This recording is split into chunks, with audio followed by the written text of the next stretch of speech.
Invito ahora al doctor Francis Gurry, director general de la Organización Mundial de Propiedad Intelectual, OMPI, para que haga uso de la palabra frente a la conferencia.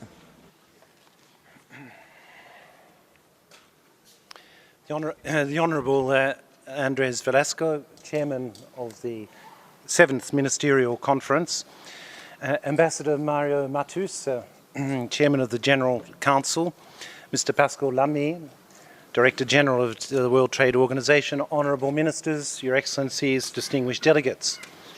I should like to thank the World Trade Organization for inviting the World Intellectual Property Organization to participate in this opening ceremony of the 7th Ministerial Conference.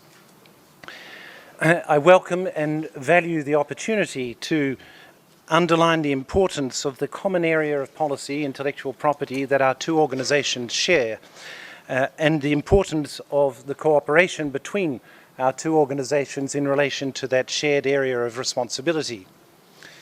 It's now some 15 years since WTO joined WIPO in the field of intellectual property, with the agreement that has become a household name, at least in diplomatic and trade households, the TRIPS agreement. And much has happened in those 15 years to change the landscape in which intellectual property operates. Production and trade patterns across the world have shifted. The value of the conceptual input to production has vastly increased, as is evidenced by the rising share of intangibles in market capitalization and by the almost $1 trillion that is invested worldwide in research and development.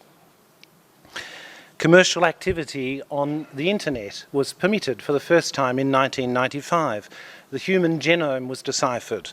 The media of cultural expressions have converged. And the mobile telephone, with an estimated 4.6 billion subscriptions worldwide, has transformed both social communication and ways of doing business around the world. These and other developments have ushered in a new era or a new world of innovation, one that is perhaps best described as multipolar innovation. A new map is being drawn of the world of innovation. In 1994, when the TRIPS agreement was concluded, Northeast Asia, that is Japan, the Republic of Korea, and China, accounted for 7.6% of international patent applications. 14 years later, last year, they accounted for 26.2% of all international patent applications. And each of their offices counts figures amongst the top 5 patent offices in the world in terms of volume. Asia more generally now accounts for 45% of first-degree science, technology and engineering graduates around the world. The software industry in India has grown from $1.2 billion in 1995 to an estimated $60 billion this year, and the examples can be multiplied. Geography, however, is not the only way in which multipolarity is being expressed in relation to innovation. It's also apparent in new approaches to innovation. In the 20th century, the dominant model for corporations or enterprises to satisfy their innovation needs was to rely on their own in-house research and development. In the 21st century, more and more enterprises are seeking to satisfy their innovation needs by reaching out and by developing collaborative partnerships with other enterprises and institutions. This new tendency, which is broadly described as open innovation, has been driven both by the complexity of technology, which typically requires multiple technical sources for a single product, and also by network technologies, which provide platforms for multiple actors to interact when located in different geographical areas.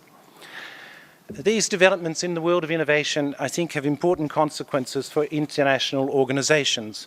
For a start, the speed with which they have transformed the landscape of innovation must give us all cause to wonder about the slowness of the multilateral process. Will the multilateral process be able to respond in a timely manner to a world of multipolar innovation? The developments have also underlined that in the new world, technical infrastructure can very often be just as important as legal architecture as a vehicle for international cooperation. One is only to think of YouTube and Twitter and to imagine if similar social transformations or behavioural transformations could have been achieved through a treaty. And infrastructure in this area, in the area of innovation, can take many forms. It can take the form of global public goods or assets, databases such as the database that we have started of technical and scientific journals together with the International Publishers Association for developing countries and for the least developed countries. Databases of the technology disclosed through the patent system, platforms for adding value to such disclosures and for connecting interested parties in relation to such disclosures, and so on. In the networked world, platforms are a vital means of spreading the benefit of innovation, increasing participation in open innovation, and improving the transparency and efficiency of technology markets.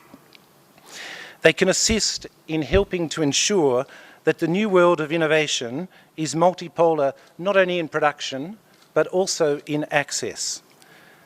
They can be primary vehicles for achieving balance between incentivizing knowledge generation or creation on the one hand and ensuring knowledge transfer on the other hand.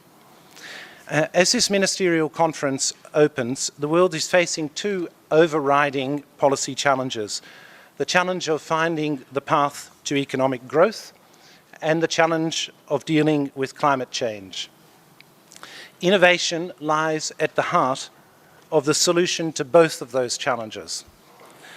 Its role as the residual source of economic growth has long been recognised and has been emphasised in many of the stimulus packages.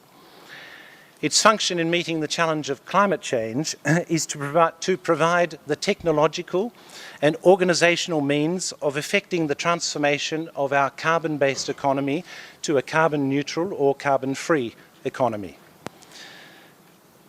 Innovation is the space between the problem and the solution, or in the words of an eminent Indian scientist, it's the space between mind and market.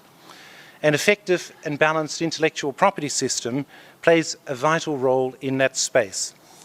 I thank you once again for the opportunity of speaking to you this afternoon, and I wish you all a very successful and innovative conference. Thank you.